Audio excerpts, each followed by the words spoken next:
السلام علیکم. Welcome to conflict card. دوستوں بات آج ہم کرنے جا رہے ہیں کشمیر کی سچویشن کو لے کر، جہاں انڈین آکوپائڈ کشمیر میں انڈیا نے اپنے بی ایس ایف کے جو ڈائریکٹر جنرل ہیں نتن اگروال، ان کو سسپینڈ کر دیا ہے. ان کو ان کی نوکری سے فارغ کر دیا گیا ہے ود این امیڈیٹ افیکٹ. اور یہ سٹیپ لیا کیوں گیا ہے؟ کیونکہ یہ سٹیپ اتنا زیادہ شوکنگ ہے کہ اس سے پہلے تاریخ میں کبھی بھی انڈیا نے اپنے D G B S F کو اس طرح نہیں ہٹایا تھا. اس کے پیچھے جو ریسنٹ انڈین ٹروپس پر، انڈین آرمی اور پیراملٹری فورسز پر اٹیکس ہوئے ہیں وہ بتائے جا رہے ہیں. اس کے ساتھ ساتھ ریسنٹلی یہ بھی بات کی گئی تھی کہ پاکستان کی طرف سے 600 ایس ایس جی کمانڈوز نے انڈیا کو انویڈ کیا ہے، جس کو لے کر ہم نے مین چینل پر ویڈیو بنائی تھی. اور کچھ سٹیٹس بھی انڈین میڈیا کی طرف سے دکھائے گئے ہیں، جس میں یہ بتایا گیا ہے کہ 2024 میں جو کشمیری فائٹرز نے انڈین آرمی کے خلاف اٹیک کیے ہیں کشمیر کے ریجن میں، اس سے انڈین آرمی کو کتنا زیادہ ڈیمیج پہنچا ہے اور انڈین آرمی پر کس طرح کی کرٹیسزم ہو رہی ہے. دوستوں سب سے پہلے تو میں بتاتا چلوں کہ بنگلہ دیش اور پاکستانی بارڈر پر جو انڈیا نے اپنی فورسز تعینات کی ہوتی ہیں انہیں بی ایس ایف کہا جاتا ہے، یعنی کہ بارڈر سیکورٹی فورسز. اور ان کا کام ان پرٹیکولر بارڈرز کی رکھوالی یا نگرانی ہوتا ہے. لیکن 2024 میں یہ دیکھا گیا کہ بہت سے جو کشمیری فائٹرز ہیں انہوں نے بہت سے اٹیکس کیے، اور ایون بنگلہ دیشی سائڈ پر جو ویسٹ بنگال کا ایریا ہے وہاں پر نیکسلز نے بہت زیادہ اٹیک کیے انڈین آرمی پر. ریسنٹلی جو کشمیر میں بہت سے اٹیکس ہوئے، ڈوڈا میں اٹیک ہوا، اس کے بعد کپواڑہ میں اٹیک ہوا، اس سے پہلے سری نگر کے بہت سے ایریاز میں اٹیک ہو چکے ہیں.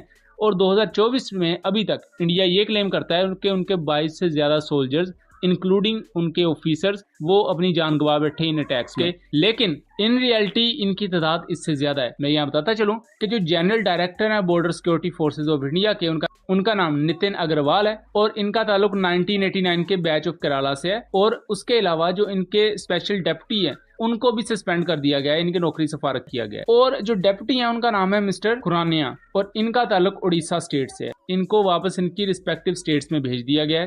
اور جو اسپیشل ڈیپٹی تھے ان کے انڈر پاکستانی بارڈر تھا، جہاں پر نگرانی کرنا ان کے انڈر تھا.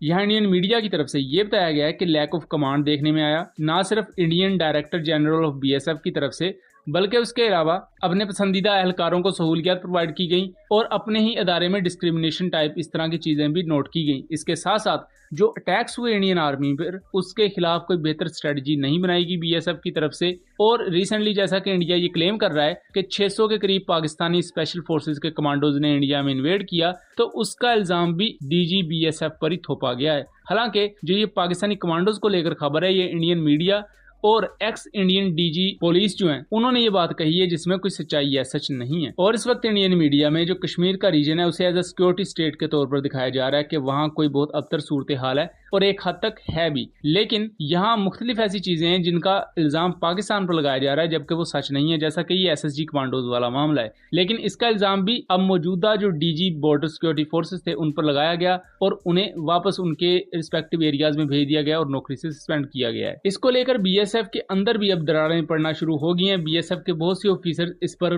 ناخوش ہیں. ان کے نزدیک کہ بارڈر سیکورٹی فورسز اپنا کام بہتر طریقے سے کر رہی تھی، لیکن ابرپٹلی اور اس طرح اچانک فیصلہ کر کے D G B S F کو ہٹا دیا جانا، تو یہ ظاہری بات ہے اس سے فورسز کے اندر نچلے درجے پر آفیسرز موجود ہیں وہ خوش نہیں ہیں. اس سے ان کی اپنی جو جابز ہیں، ان کی اپنی جو پوسٹ ہیں، ان کی انسیکیورٹی بھی پیدا ہو چکی ہے. انڈیا کے اندر بہت سے لوگ اس قدم کو انڈین بی جے پی کی کچھ اسپیشل پالیسیز کا پارٹ قرار دے رہے ہیں، جہاں بی جے پی اپنے پسندیدہ آفیسرز کو ان پوسٹ پر لگائے گی اور اس کے بعد اینٹی پاکستان ایک پورے کا پورا نیریٹو بلڈ کیا جائے گا. لیکن یہ اپنے آپ میں بہت زیادہ اہم چیز ہے کہ کیونکہ اس سے پہلے کبھی بھی D G B S F کو اس طرح نہیں ہٹایا گیا تھا. یہ پہلی دفعہ انڈیا کی تاریخ میں ہوا ہے.